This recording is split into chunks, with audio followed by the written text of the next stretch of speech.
Assalamualaikum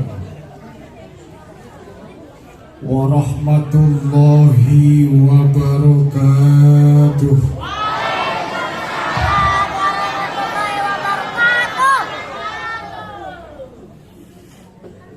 Yang hadir insyaallah di atas cepet, tapi ngejawab salamnya kedengarannya cuman gocap. Padahal kita ketahui bersama mengucapkan salam hukumnya sunnah, menjawab salam hukumnya setiap hamba Allah yang melanggar kewajiban berdosa tidak jawab salam pun termasuk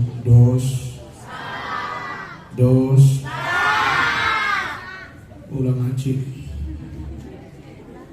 Assalamualaikum warahmatullahi wabarakatuh.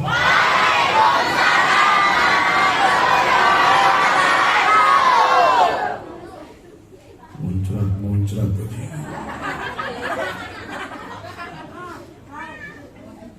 Alhamdulillahilladzi khalaqal insana fa ahsana khalqah wa anzala dinahu hidayatah wa faza man arada tahdhibah.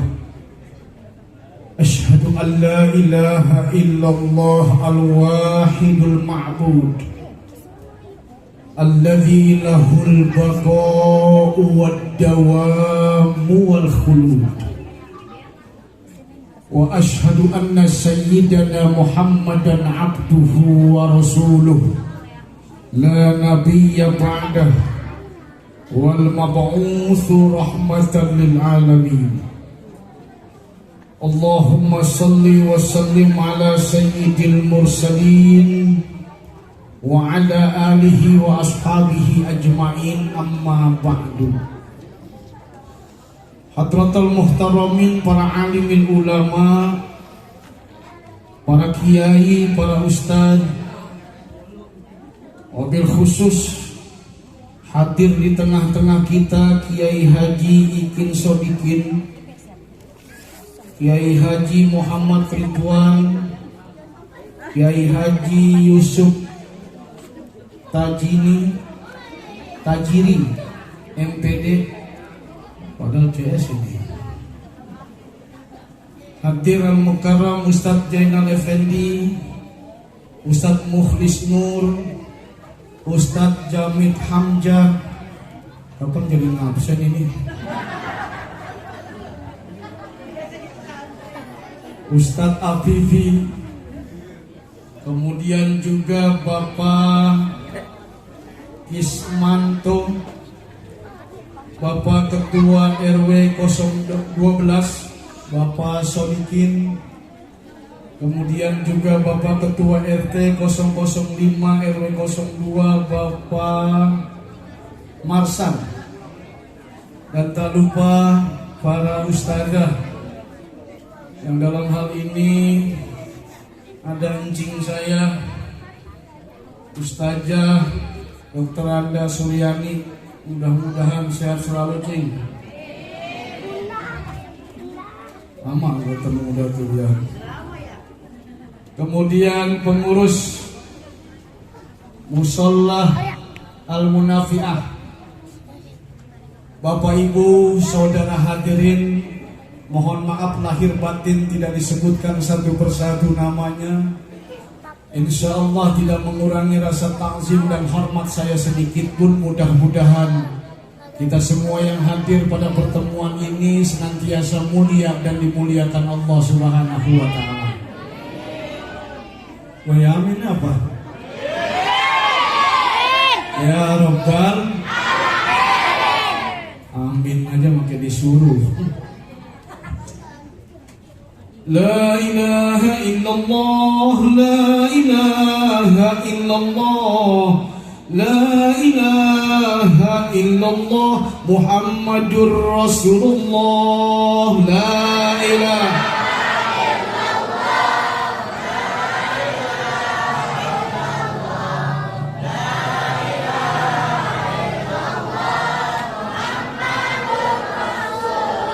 Ya Rabbi bil Mustafa balligh maqasidana waghfir lana ma madha ya wasi'al karami. La ilaha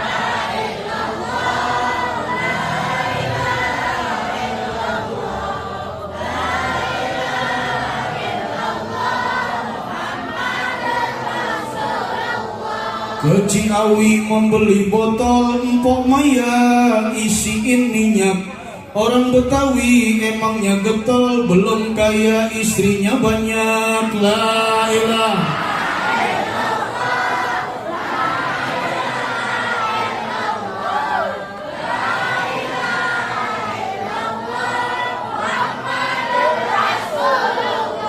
beli bumbu di Pak Haji, perutnya lapar, makan super mie. Ibu-ibu pada rajin ngaji, tapi banyak yang ngelawan nama suami. La ilaha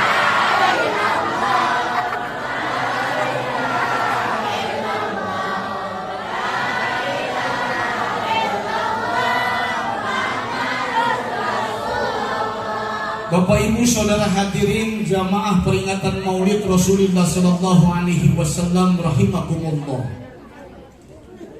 Adalah Syekh Muhammad Mutawalli Asy-Sya'rawi, salah seorang ahli tafsir kelahiran Mesir.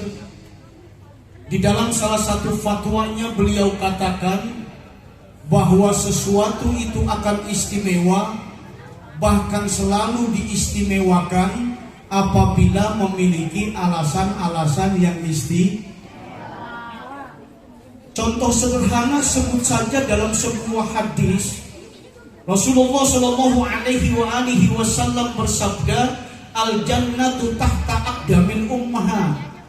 Sorga itu berada di telapak kaki. Dari hadis ini bermunculan pertanyaan dari kaum bapak. Kenapa sorga berada di telapak kaki ibu dan bukan berada di telapak kaki bapak? Padahal bapak-bapak sama ibu-ibu, keduanya sama-sama kedua orang. Kalau alasannya jempolnya bapak-bapak banyak yang cantengan, ibu-ibu juga banyak yang jempolnya cantengan. Kalau alasannya telapak kaki bapak-bapak banyak yang begerit-begerit, ibu-ibu juga ngebadek bin ngejubel yang telapak kakinya pada begerit-begerit. Betul begitu? Lalu kenapa sorga berada di telapak kaki ibu? Ternyata ada alasan yang istimewa. Ada 3 pekerjaan kaum ibu, di mana 3 pekerjaan ini tidak dilakukan oleh kaum bapak. Apa sih 3 pekerjaan tersebut? Ada lagunya. Saya ajak dari ujung ke ujung semuanya nyanyi. Niatin buat ngusir ngantuk, berarti kita ngusir setan. Mudah-mudahan canyian kita ibadah. Yang kagak amin romana resep lah. Mudah-mudahan canyian kita bernilai ibadah. Ya Rabbal. Nyanyi bareng ya. Ibu, kaulah wanita yang derajatmu 3 tingkat dibanding.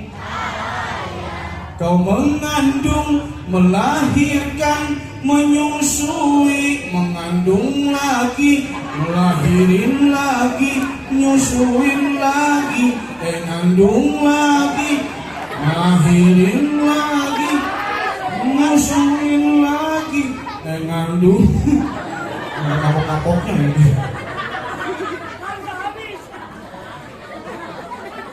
Intinya para hadirin, sesuatu itu akan istimewa apabila memiliki alasan-alasan yang istimewa. Begitu pula dengan peringatan Maulid baginda Rasulullah Sallallahu Alaihi Wasallam. di mana peringatan Maulid dilakukan oleh segenap umat Islam di seluruh pelosok dunia, memiliki beraneka ragam waktu. Ada sebagian umat Islam yang menyelenggarakan peringatan Maulid tepat pada waktunya, yakni tanggal 12 Rabiul. Ada sebagian lainnya mengadakannya tidak tepat waktunya, tanggalnya sudah lewat tapi bulannya masih bulan Rabiul. Bahkan tidak sedikit dari umat Islam yang menyelenggarakan peringatan Maulid sudah lewat tanggal, juga sudah lewat bulan. Kenapa ini terjadi? Karena para alimin ulama menjelaskan bahwa peringatan Maulid yang kita selenggarakan ini bukan melihat aspek waktu, tetapi melihat aspek manfaat. Manfaat apa? Manfaat dari diutusnya oleh Allah baginda Nabi kita Muhammad. Apa sih manfaatnya? Banyak.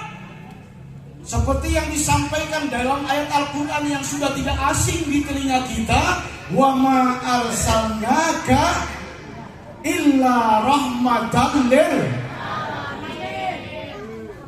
Dan tidaklah aku, kata Allah, mengutusmu wahai Muhammad kecuali sebagai pembawa rahmat untuk seluruh alam semesta. Ayat ini secara terang benderang menjelaskan kepada kita bahwa Allah mengutus Nabi Muhammad SAW sebagai pembawa rahmat bukan hanya untuk umat Islam saja, bukan hanya untuk umat beragama saja, bukan hanya untuk seluruh umat manusia, bahkan seluruh alam semesta. Apa contohnya? Satu yang gampang. Salah satu ajaran baginda Rasulullah SAW melarang umatnya untuk buang air kecil di tanah yang berlobang. Kenapa Rasulullah melarang umatnya buang air kecil di tanah yang berlobang? Karena sebelum penelitian ada, sebelum para ilmuwan berkoar-koar, ternyata Rasulullah sudah dikasih tahu oleh Allah Subhanahu wa Ta'ala bahwa tanah yang berlobang adalah maskanatul jin wal hayawan. Tanah yang berlobang itu adalah tempat tinggalnya para jin dan para binatang. Survei membuktikan bahwa kencing manusia adalah racun buat binatang. Sebegitu hebatnya ajaran Rasul sampai mikirin binatang dan para jin. Alhamdulillah. Lanjut.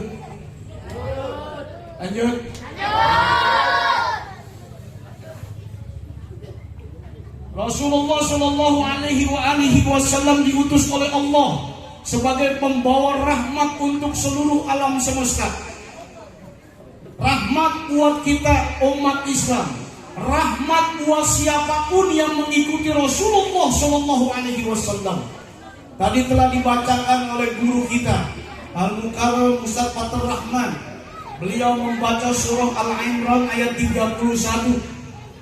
Kata Allah, "Qul in kuntum tuhibbunallah fattabi'uni yuhibbukumullah wa yaghfir lakum dzunubakum wallahu ghafurur rahim." Kiai, saya mohon maaf ini sebelumnya duduk di kursi ngebelakangin. Capek Kiai. Tadi sore ceramah, malam ini ceramah.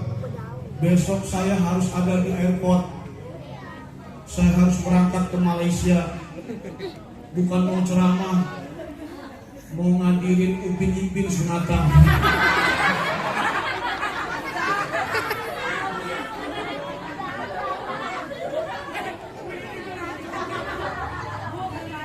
Lanjut. Qul, katakanlah wahai Muhammad kepada umatmu, umat Islam, in kuntum tuhibbunallah, wahai umat Islam, apabila kalian benar-benar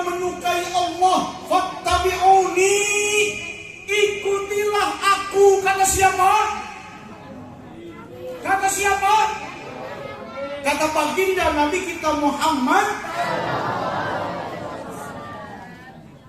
Ada dua hadiah yang Allah berikan buat siapa saja yang mengikuti Rasulullah Sallallahu Alaihi Wasallam. Yang pertama, yuhibbukumullah. Yang mengikuti Rasulullah Sallallahu Alaihi Wasallam, maka Allah akan mencintai dan menyukai dia. Alhamdulillah. Bu, ibu mau tidur. Tiba-tiba suami ngebisikin di telinga ibu. Pelan ngomongnya, pelan, empel. I love you. Seneng kagak bu? Bu, GR kagak bu? Andaikan kegeeran itu bisa memancungkan hidung ibu udah kayak Monas. Seneng bu? Baru disukai sama suami, sama sosok manusia gembiranya luar biasa. Ini disukai, dicintai oleh Allah Subhanahu wa Ta'ala. Bagaimana caranya? Fattabi'uni, ikuti baginda Nabi kita Muhammad. Hadiah yang kedua, wa yaghfir lakum dzunubakum. Siapa saja yang mengikuti Rasulullah Sallallahu Alaihi Wasallam akan diampuni segala kesalahan dan dosa-dosa. Alhamdulillah. Boleh nanya Pak? Saya mau nanya sama bapak-bapak, siapa di antara bapak-bapak yang selama hidupnya belum pernah merasakan salah dan dosa? Tunjuk tangan dong. Dalam hitungan ketiga, kalau tidak ada, saya mau lihatin 1, 2, 3. Alhamdulillah. Kagak ada yang nunjuk. Kalau saja ada satu yang nunjuk, maka ibu-ibu, bapak-bapak, semua yang hadir, saya perintahkan agar menunjuk orang tersebut. Dialah orang yang banyak salah, dialah orang yang banyak dosa. Salah kan mengaku. Kita manusia itu berasal dari kata al-insan, bahasa Arabnya al-insan. Al-insan itu berasal dari kata nasya. Nasya itu artinya lupa. Makanya ada dalil yang mengatakan al-insanu mahallul khata' wan nisyan. Manusia itu tempatnya salah dan lupa.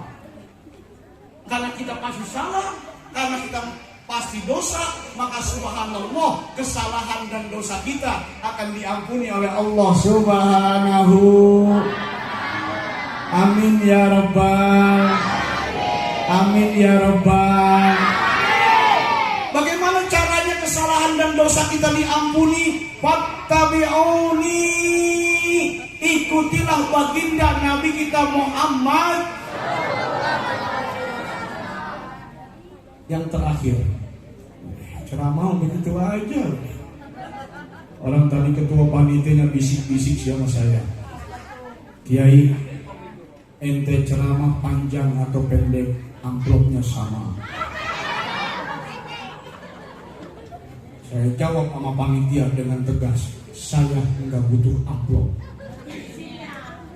Karena amplop di rumah saya sobek-sobekin sobek-sobek.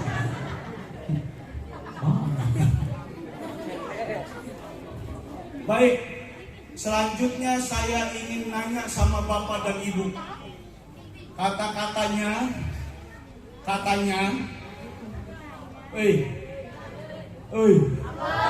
katanya peringatan Maulid diselenggarakan walaupun dalam kondisi pandemi. Katanya karena faktor cinta dan sayang kepada Nabi. Sekarang saya pengen tanya, tolong jawab dengan kompak dan serentak.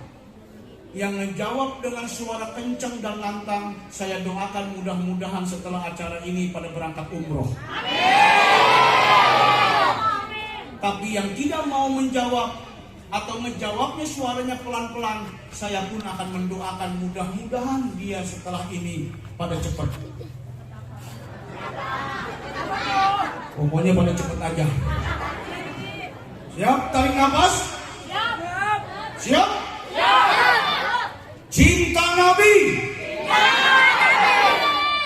Kalah sama suara mik. Cinta Nabi. Sayang Rasul.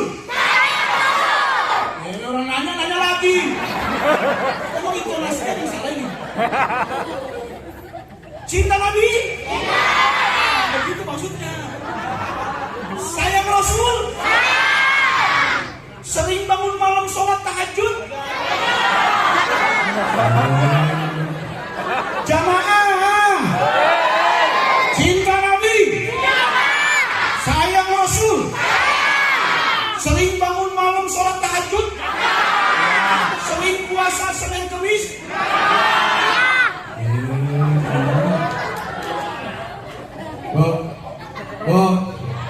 Jawabannya iya aja ya. Iya aja, nggak ada yang tahu ini. Iya aja ya. Bapak-bapak jawabannya iya aja ya. Cinta Nabi. Sayang Rasul. Masuk masjid musola dengan kaki kanan. Keluar masuk musola masjid dengan kaki kiri. Masuk rumah mengucapkan assalamualaikum. Masuk keluar rumah ada orang, nggak ada orang sering ucapin assalamualaikum. Bertemu sesama muslim, kenal atau tidak kenal, sering mengucapkan assalamualaikum. Lewat kuburan sering mengucapkan assalamualaikum ya ahlal kubur. Memberi dan menerima sesuatu kepada dari orang lain dengan tangan kanan. Macam bertemu sesama muslim sering assalamualaikum. Saya lewat sini nih. Emang apa kata orang sini? Mau kemana Pak? Mampir apa Tak? Manggil orang ujung-ujungnya doang, emang gue pantat. Kalau manggil orang ujung-ujungnya doang, kesian Pak RW. Dari mana? Dan ketawa teh, jangan ketawa. RT juga sama. Ngopi apa? Alangkah indahnya kalau diawali dengan assalamualaikum.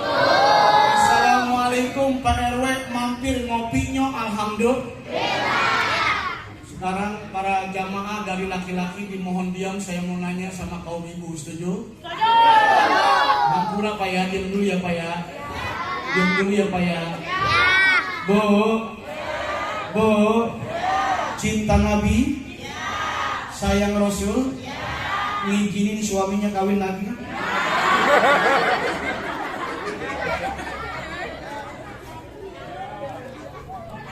Bapak Ibu Saudara hadirin ma'asyiral muslimin rahimakumullah. Syekh Hafiz Az-Zahid di dalam makalahnya menegaskan man idda'a hubban nabi min ghairi ittiba'i sunan fahuwa kadzdzab. Siapa yang menggembar-gemborkan cinta sayang Rasul tetapi tidak mau mengikuti sunnah-sunnah Rasulullah, fahuwa kadzdzab, dialah pembohong, dialah pendusta.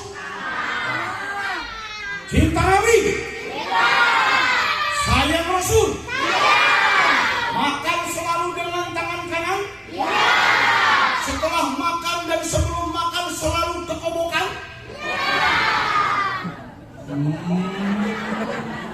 Awas nih bapak-bapak, ibu-ibu yang pesta nih, jangan coba-coba pesta kagak pakai kursi. Saya pernah tuh, udah mana jauh, udah makan, mau amplopnya mau undangan gope. Sampai sohibul hajat tuh ada tempat duduk berdiri. Saya makan kagak betah makan sambil berdiri, udah mendingan kagak makan sana tuh. Ya ngopi gope. Cinta Nabi, Sayang Rasul. Mau tidur berdoa dulu. Bangun tidur doa dulu. Alhamdulillah. Hikmah yang terpenting yang ingin saya sampaikan pada peringatan Maulid kali ini, nyok sama-sama kita hidupkan sunnah-sunnah baginda Nabi kita Muhammad. Setuju? Saya mau nanya sama bapak ibu para orang tua yang sudah punya anak banyak. Wahai para pemilik anak banyak, ribetan mana, susahan mana ngedidik anak zaman sekarang apa zaman dulu? Ribetan zaman sekarang. Tapi mohon maaf, bapak ibu jangan cuma bisa nyalain anak, tapi nyok sama-sama kita introspeksi diri. Jangan-jangan pas ngebuatnya kita kagak pakai doa. Pakai doa enggak? Saya nanya sama kongkong di kampung saya, Kong. Engkong udah punya anak berapa? Dikit anak gua Meji, berapa? 12. Cucu? Ya cucu juga dikit, cuma berapa? 24. Begitu Kong? Iya. Terus engkong bikin anak 12 biji, itu doanya apa sih Kong? Gelap. Allahu Akbar. Berumah tangga puluhan tahun pas ditanya doa bersetubuh apa, gelap. Naudzubillah min. Saya lagi ngomongin umat Islam di seberang sono ya, bukan di daerah sini. Lagi ngomongin umat Islam di seberang sono, jauh menteri. Tapi saya tanya-tanya katanya pindahan dari sini. Allahu Akbar. Saya ajarin Kong. Ayo kita doa. Doa bersetubuh. Allahumma janibna.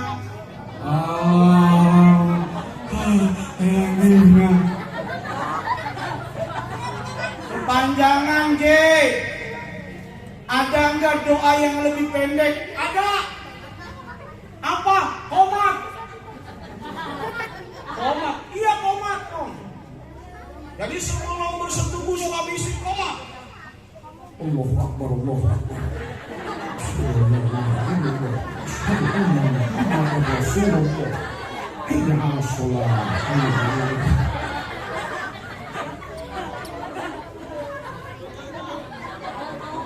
Masih kelamaan dia, ada nggak yang lebih pendek? Ada. Apa?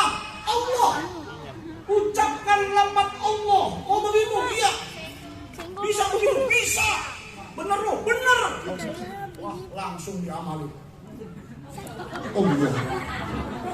Allah. Kapan kiai ngajarin yang kagak-kagak ada ini? Abdolnya doanya doa bersetubuh. Tapi daripada kagak sama sekali, mendingan baca yang lain. Imam Al-Ghazali di dalam kitabnya Ihya Ulumuddin sangat tegas mengatakan bahwa sesungguhnya ibadah yang paling nikmat adalah merasakan hadirnya Allah Subhanahu. Ini mau bahasa saya daripada kagak berdoa, mendingan juga ucapkan lafaz-lafaz Allah. Insya Abdolnya mah berdoa. Makanya nggak dengar ceramah jangan sepotong-sepotong. Ntar lah aja pada nunjuk, wih kiai dari Tegal Alur sesat. Masa kita baca doa bersetubuh Allah. Kita tahu cerita ini. Daripada kagak sama sekali. Insya lanjut. Terakhir. Jage patungan goceng juga. Bapak Ibu Saudara hadirin, kalau kita betul-betul mencintai, menyukai Rasulullah Sallallahu Alaihi Wasallam, ma yuhibbuhu Sallallahu Alaihi Wasallam, fanuhibbuh. Apa yang beliau sukai, apa yang beliau cintai, ayo kita sukai, Ayo kita cintai. Beliau mencintai anak-anak yatim, nyok kita cintai anak-anak yatim. Walamma tamma min hamlihi syahrani ala ashuri aqwalil marwiyah tubiya bil madinatil munawwarati abuhu Abdullah. Halo. Halo. Assalamualaikum. Ternyata baginda Rasulullah Shallallahu Alaihi Wasallam sudah menjadi yatim semenjak usia dalam hitungan bulan Komariah masih di perut ibunya Siti Aminah 2 bulan sudah ditinggal bokapnya. Innalillahi. Makanya dalam Al-Quran disebutkan fa'ammal yatima fala taqhar. Jangan sekali-kali menyakiti anak-anak yatim. Kenapa? Karena kalau ada orang yang menyakiti anak yatim, maka otomatis dianggap menyakiti baginda Nabi kita Muhammad. Ini jarang disentuh nih omongan ini. Saya ulangi. Apabila ada orang yang menyakiti anak yatim, maka otomatis telah menyakiti baginda Nabi kita Muhammad.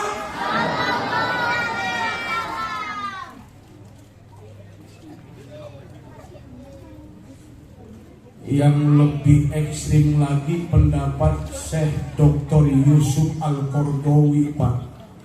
Bu, kata beliau, apabila ada anak yatim satu saja terlantar di sebuah kampung, maka sesungguhnya demi Allah, beliau bersumpah atas nama Allah, seluruh penduduk kampung dianggap berdosa. Yang tahu maupun yang kagak tahu. Saya tahu nih tetangga ada anak yatim kelaparan, saya diam aja, saya dosa wajar. Tapi ini masalahnya ada teman saya kagak tahu, ternyata pun dianggap berdosa. Betapa keramatnya anak-anak yatim. Bu, kira-kira mencerdaskan anak pinter bahasa Jerman dengan mengundang ahli bahasa Jerman 1 bulan 1 juta, sanggup 1 bulan 1 juta?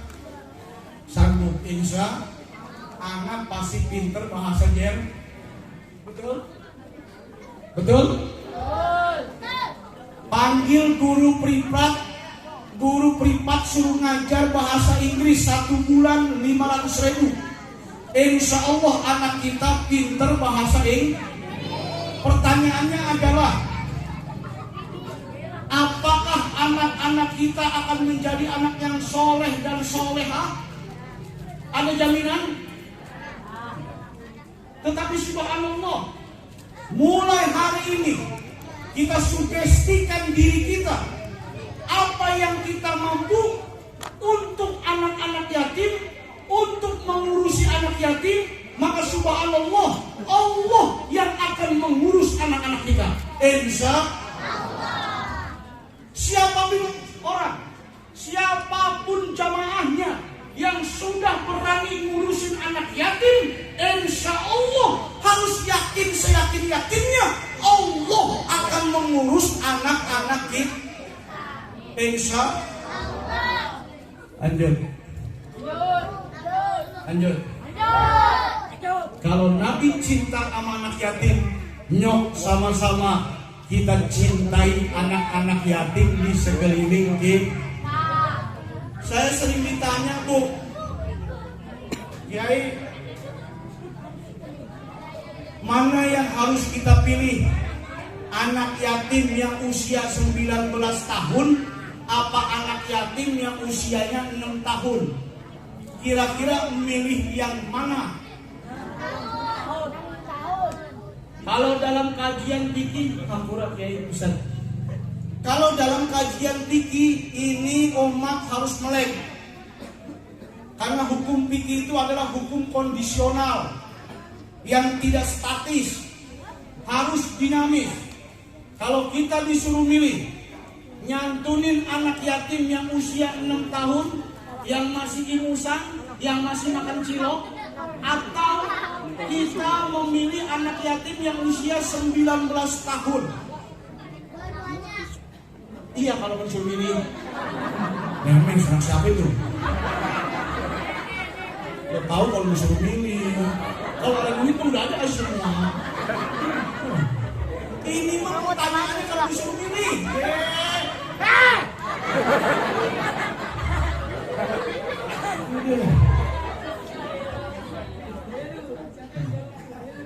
Mantap itu ya.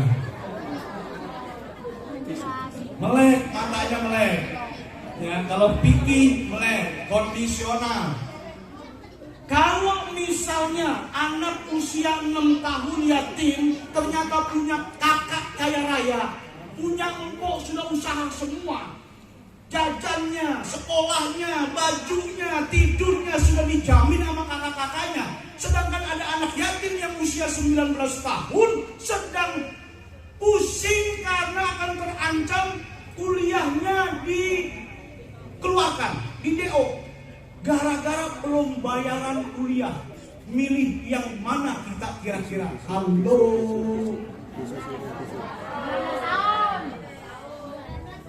Milih yang mana?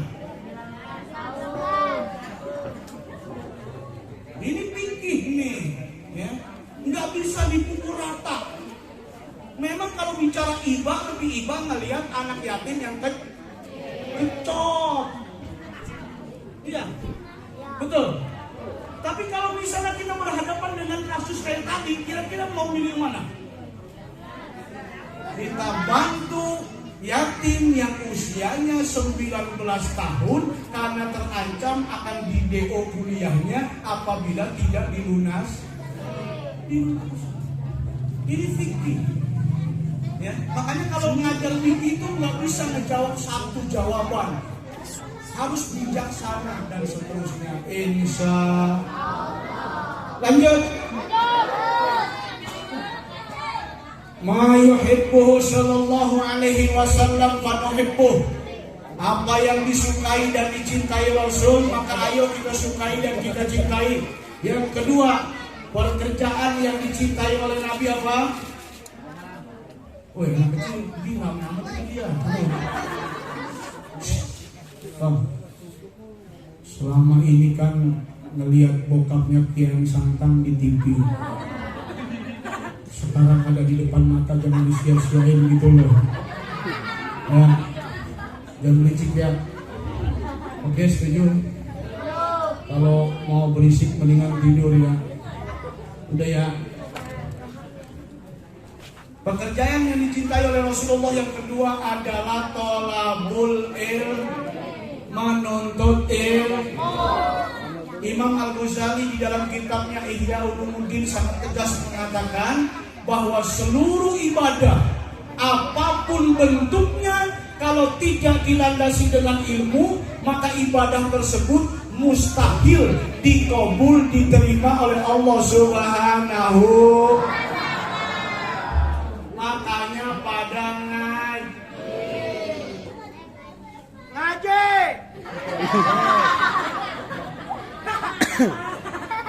Ini mohon maaf nih, misalnya saya lagi sholat nih, ada suami lagi sholat di rumah, Allahu Akbar, tiba-tiba istrinya manggil, papi, manggilnya papi, sarapan paginya gengson.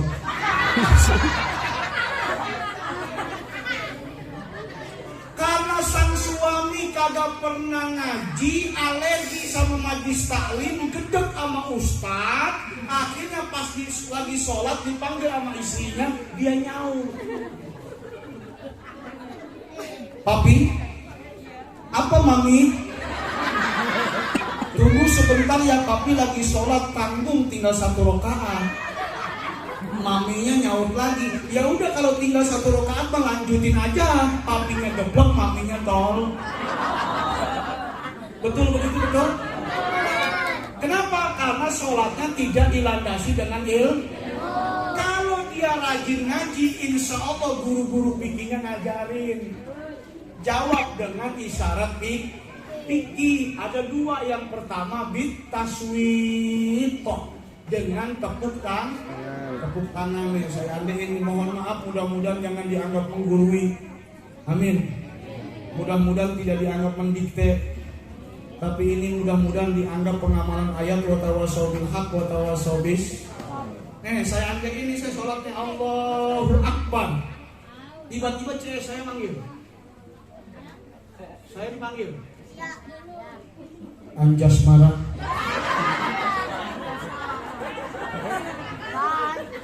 Omongan enak bener-bener. Lu nama asli aja lah. Rositi. Maco bener. Mantan copet. Karena alhamdulillah saya punya sedikit ilmu dan saya ingat al ilmu bila amalin kasajari bila sabarin, ilmu yang tidak diamalkan bagaikan pohon yang tidak berbuah. Saya amalkan bit taswit dengan tepuk tangan. Salat Allahu Akbar. Dipanggil Rosidi, tepuk tangan 3 kali. Tangannya dibalik, cowok cewek sama. Bapak di pojok kelihatan Mbak ya? Ada hanya di bawah. Ada kan udah kelihatan saringan pintu. Mana suaranya samar-samar. Begitu udah di atas jam 10. Orang bini udah nungguin. Kiainya masya Allah gak tahu diri. Kelihatan ya Pak ya?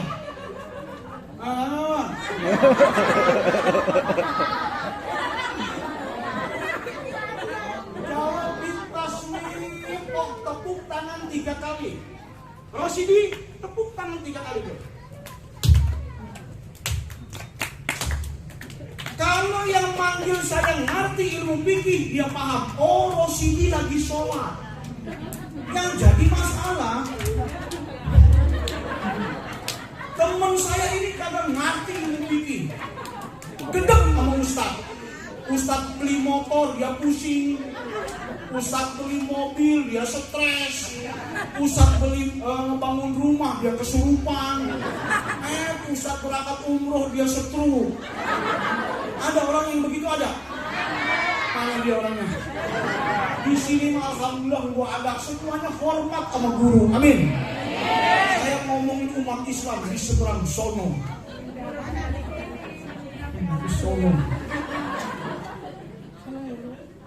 Karena dia kagak ngerti ilmu fikih, akhirnya pas dia panggil Rosidi, saya pesan genep ya. Di segenep bahasa mana itu? Sudah itu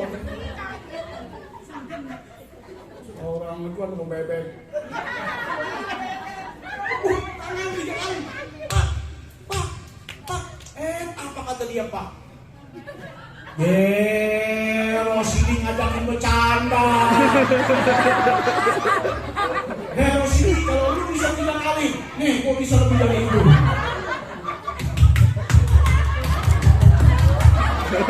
Aturan dia perlu pramu. Berarti ibadah itu penting dengan ilmu. Kehidupan sehari-hari penting dengan ilmu. Termasuk bertamu. Lu salah kenceng ya.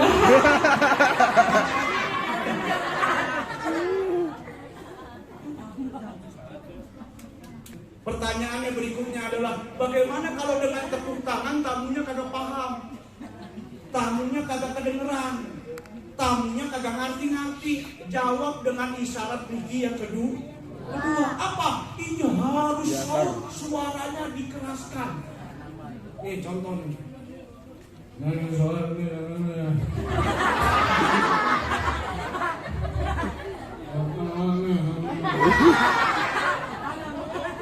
sholat tiba-tiba ada tamu Pak. Assalamualaikum. Tuh kan. Ada sering ngaji begitu tuh. Lemes mulutnya. Harus saut, jawab, suaranya dikerasin. Assalamualaikum.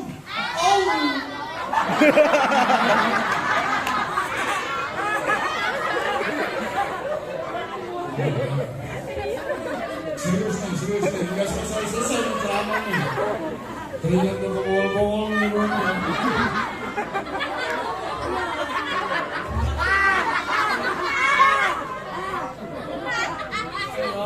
Ayo sholat ya. Ada tamu. Assalamualaikum. Allahu Akbar. Ternyata kagak kedengeran. Assalamualaikum. Sami Allahu liman hamidah. Ternyata kagak kedengeran, Pak. Assalamualaikum.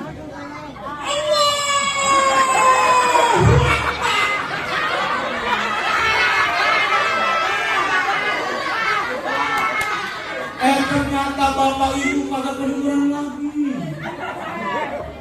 Assalamualaikum. Budak.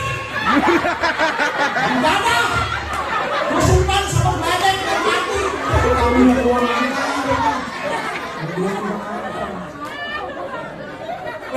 Jangan ya. Jangan diamalin ya Pak ya. Pak. Halo. Saya mohon maaf buat para tokoh, para ulama kalau ceramahnya 2 menit serius, 2 menit ngocak. Kenapa 2 menit serius, 2 menit ngocak aja masih ada yang nguap? Apalagi kalau serius-serius. Bisa-bisa atu pada keluar. Ujung-ujungnya baru mobil saya pecah. Ini penceramah begini jangan kali lagi dan. Kalau ceramah sih dia ngomel. Dari tadi dalil mulu dia doang yang pintar. Orang-orang kalau ceramah jangan dalil mulu, orang-orang pada bercandanya siapa kek. Ini berceramah malam-malam. Yang dipanggil kan orang-orang ada agam keadaannya. Ada yang ngantuk, ada yang apalah begitu. Sampai malam tahu kalau ceramah balik lagi. Dia dianggap dia bisa Mesir kali, dia dianggap dia bisa Mesir. Apa gimana tadi tuh? Dalil. Jangan diamalin. Ya. Menurut para ulama, kalau seandainya suara kita sudah dikeraskan 3 kali berturut-turut, ini termasuk kategori ma'fu anhu, dimaafkan oleh Allah, lanjutkan sholat. Makanya ngaji. Ini mohon maaf Bapak Ibu nih, mohon maaf nih, kita membahas yang begini-begini aja deh ya. Pembahasan ceramah tentang corona apa yang mau dibahas? Banyak mafia. Betul? Ngomong corona capek. Nyawa dibisnisin. Betul dong nanti orang Indonesia.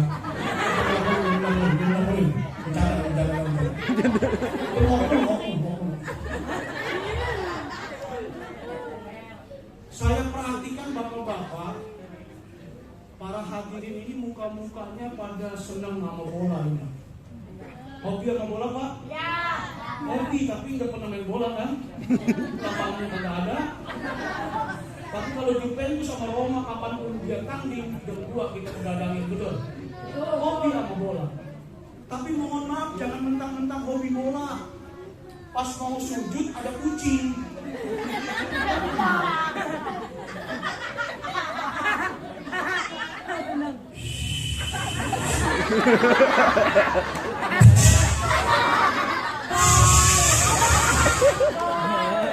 Udah begitu kucingnya kebluk. Kagak pagi-pagi kucing ada. Akhirnya dia kesewotan. Allahu Akbar.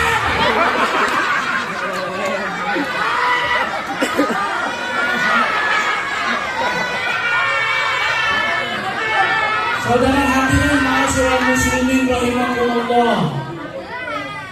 Kalau yang ngerti ilmu fikih, kalau sholatnya dilandasi dengan ilmu, insya Allah tidak sesulit yang dirasakan. Sederhana saja, mau sujud ada kucing, getak aja emang apa? Allahu Akbar.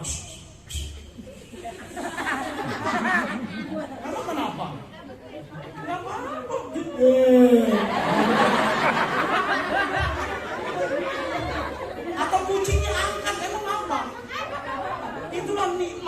ibadah dengan ilmu.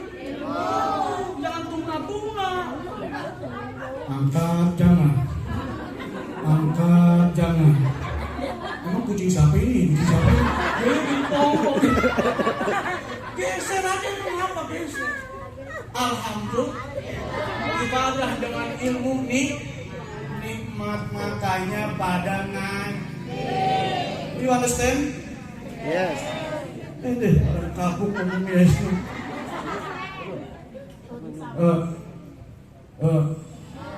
Udah ya. Terakhir. Terakhir mulu. Tadi mau ngomong itu. Pokoknya anak darah kolak tahu tuh ciri kiainya tuh. Pada akhirnya dihitungin aja. Lanjut ya, dikit lagi. Kalau sudah sadar bahwa ngaji itu penting, ilmu itu sangat penting, mohon maaf kalau ngaji jangan tanggung-tanggung. Kalau ngaji jangan separuh-separuh.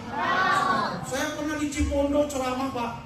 Bu, saya semangat membahas tentang hebatnya zikir.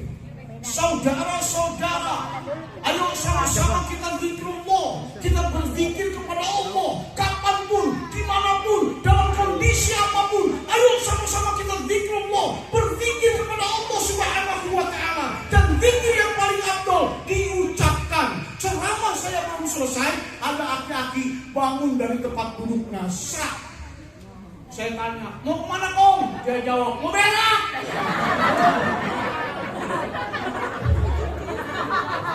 Udah ngomong aja, lari ke WC. Sampai di dalam WC, ternyata susah ngeluarin yang kuning-kuning. Pada saat sulit mengeluarkan yang kuning-kuning, dia ingat sama kiai tadi ceramah.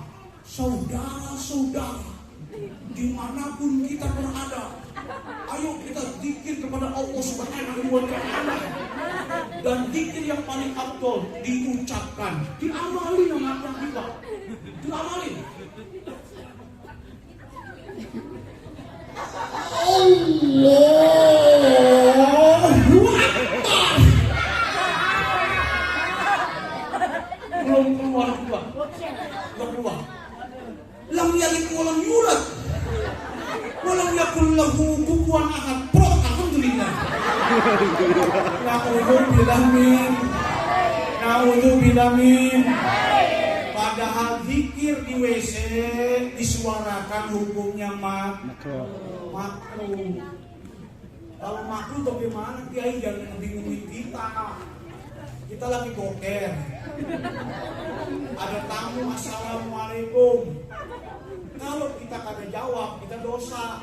Karena bertentangan dengan hadis, man kana yu'minu billahi wal yawmil akhir falyukrim dhaifah. Siapa yang beriman kepada Allah dan hari kiamat harus memuliakan tamu. Tamu datang, servis dong, sambut. Dosa dong kita. Tapi dalam WC. Kalau kita keluar, berecetan. Lalu harus bagaimana dong?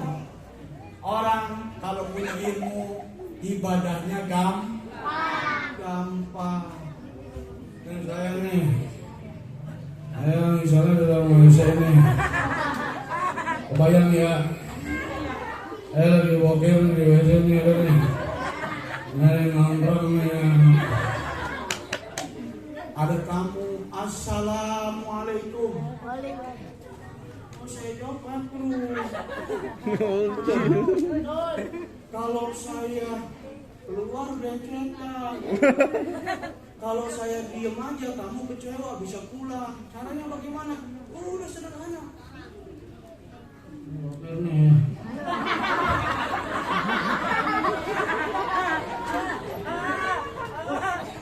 Ini saya yakin yang ngedengerinnya ada dua versi.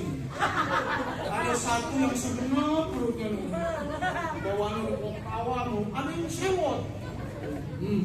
Bercanda lagi, bercanda. Kalau bayar pulang udah malam.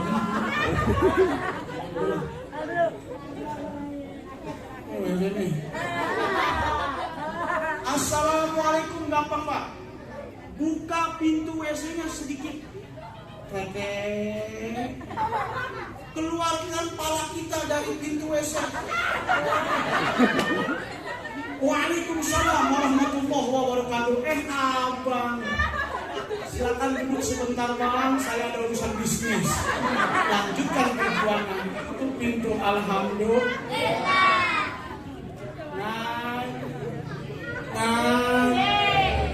Ngaji insya Allah. Bapak Ibu saudara hadirin ma'asyiral muslimin rahimakumullah.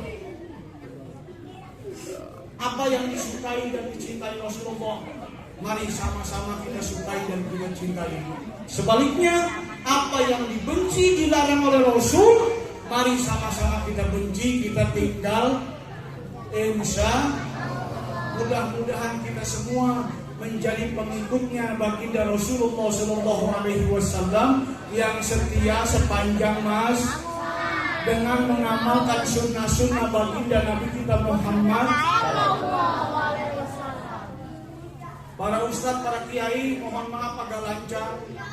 Saya hanya mengingatkan saja bahwa di Jakarta saat ini aliran sesat yang bernama ingkarus sunnah sudah banyak. Di Jakarta, di hampir di setiap kecamatan pengikutnya ada. Apa namanya? Ingkar sunnah. Enggak mau ikut hadis, enggak mau berpedoman kepada sunnah. Dia cuma berpedomannya sama Al-Quran. Kalau kita ngedengernya kagak dilandasi dengan ilmu, ini gampang terpengaruh.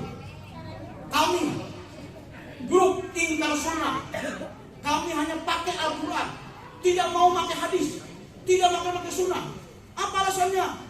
Karena Al-Quran itu kalamullah, firmannya Allah. Sedangkan hadis adalah kalamun Nabi, ucapan Nabi. Nabi itu manusia biasa, manusia tidak luput dari salah dan dosa. Agar saya tidak salah, maka saya hanya berpedoman kepada Al-Quran, tidak berpedoman kepada hadis.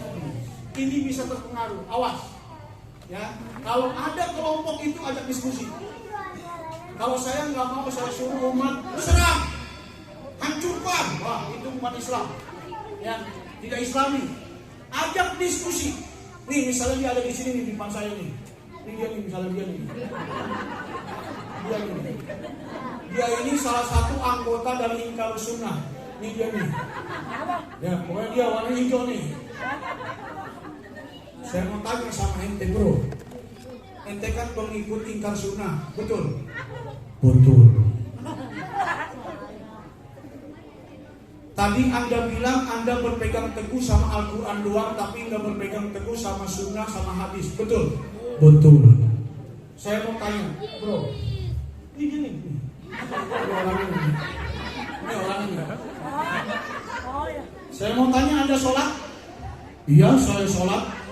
Mana dalil Al-Qurannya? Waqimus sholat, dirikanlah sholat. Itu alasannya kamu sholat? Iya. Sekarang saya mau tanya, sholat kamu sama nggak sama sholat saya? Sama kali. Bubu. Johor kamu berapa rakaat? 4. Maghrib 3. Subuh 2. Isya 4. Zuhur 4. Sama berarti. Cos. Pertanyaannya adalah, ketika Al-Quran perintahkan waqimus sholat, kamu sholat. Saya mau tanya, kamu sholat zuhur 4 rakaat datangnya dari mana? Tolong sebutkan surat apa, ayat berapa, kamu sholat zuhur 4 rakaat, subuh 2 rakaat, maghrib 3 rakaat. Serahkan dalilnya ke saya. Saya tunggu. Sampai lebaran monyet nggak bisa. Kenapa? Karena tidak ada dalilnya dalam Al-Quran. Adanya dalam hadis. Nah, lu ingkar sunnah tapi lu pakai sunnah. Lu ingkar hadis tapi lu pakai hadis. Gigi lu bertato. Awas, jangan kejebak para hadirin. Ya, kita harus yakin. Kita harus yakin bahwa taraktu fikum amrayn in tamassaktum bihima lan tadillu abada. Rasulullah bersabda, aku telah meninggalkan 2 pusaka yang apabila 2 pusaka ini dijalankan oleh umatku, maka tidak ada satupun umatku yang tersesat selama-lama. Apa dua pusaka itu? Al-Quranul Karim wa sunnah Rasulullah, hadis-hadis baginda Nabi kita Muhammad. Makanya tetap kita harus berpegang teguh kepada Al-Quran dan Sunnah. Sampai kapanpun anak cucu kita harus berpegang teguh kepada Al-Quranul Karim dan hadis-hadis sunnah-sunnah baginda Nabi kita Muhammad. Barangkali itu saja yang dapat saya sampaikan. Saya berdoa tolong diaminkan. Mudah-mudahan tausiah ceramah saya dari awal sampai akhir tidak memuaskan. Biar diundang lagi. Coba lihat muka saya, coba lihat muka saya. Halo, ibu-ibu, lihat muka saya. Lihat muka saya, bercanda apa serius? Kan serius, aminin ya. Amin. Mudah-mudahan ceramah saya dari awal sampai akhir tidak memuaskan. Oh ya, amin. Amin ya. Amin ya. Aminin ya. Karena Imam Al-Ghazali pernah mengatakan di dalam kitabnya bahwa orang yang sudah bosan nuntut ilmu identik pengen berhenti ngaji. Sementara syarat orang boleh berhenti ngaji, syaratnya atu apabila darahnya sudah tidak mengalir pada tubuhnya. Makanya jangan pernah puas menuntut ilmu. Setuju? Setuju? Baik. Mau libur ngaji Pak? Bentar. Mati. Ibu-ibu mau pre ngaji? Mampus. Sampai kapanpun ngaji tidak akan pernah berhenti. Sampai kita masuk ke liang lahat. Sampai kita masuk ke liang kubur, masya Allah. Ya, halo. Di sini ada nggak bapak-bapak yang nggak pernah ngaji lantaran pergi subuh pulang jam 10 malam karena nyari nafkah? Ada. Jangan putus asa, jangan berkecil hati. Bapak punya waktu 5 menit, 10 menit ngobrol sama yang ngerti agama, ngobrol tentang agama, itu pun termasuk tolabul ilmi. Kalau di sini kagak ada, saya undang ke Tegar Alur. Datang Pak ke sono kapan aja. Kapan aja. Tapi kalau jam 2 malam mohon maaf saya tutupin. Wah, ini apa ini. Ngobrol tentang agama Pak. Nggak usah bawa apa-apa. Yang penting ya 2 pak lah. Ya. Canda apa bercanda? Jadi jangan putus asa. Pokok kalau obrolan itu masih berkenaan tentang ilmu, insya Allah kita termasuk tolabul. Mudah-mudahan kita semua tidak merasa puas menuntut ilmu Allah Subhanahu. Amin. Ya Rabbal. Amin. Pada akhirnya ilmu mumpung tadi incing saya, bisikin saya, sampaikan tentang pesantren.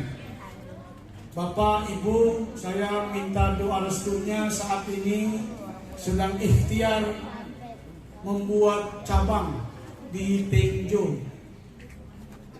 Saya sedang proses pembebasan lahan.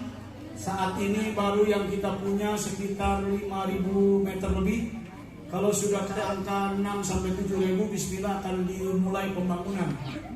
Doain saya karena alhamdulillah pesantren Darul Rosid di Tegal Alur banyak ketitipan anak-anak yatim. Yatimnya ada 80-an, duafanya 60, kemudian sisanya santri umum. Berhubung tidurnya udah kayak ikan kocolan, sempit-sempit, ya. Maka tolong doakan mudah-mudahan Allah mempermudah proses pendirian cabang di Tenjo. Dengan harapan dan doa mudah-mudahan semakin banyak menerima santri-santri yatim khususnya. Amin ya Rabbal. Amin. Ya Rabbal Alamin. Saya kalau nolak santri yang orang tuanya lengkap masih bisa Pak. mohon maaf Bapak Ibu, asramanya udah gak cukup. Mohon maaf sekali, udah selesai.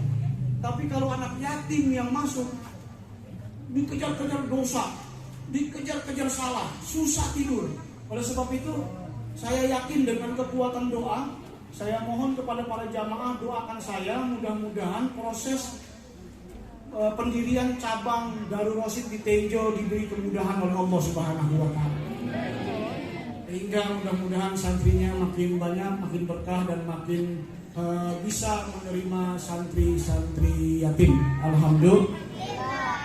Itu saja barangkali yang dapat saya sampaikan, kurang lebihnya mohon maaf. Jangan pulang dulu, nanti akan ditutup oleh guru kita doa. Mudah-mudahan acara kita penuh berkah dan diberkahi Allah Subhanahu wa taala. Wallahul muwaffiq ila aqwamit thoriq. Atlubu minkumul afwa. Wassalamualaikum warahmatullahi wabarakatuh.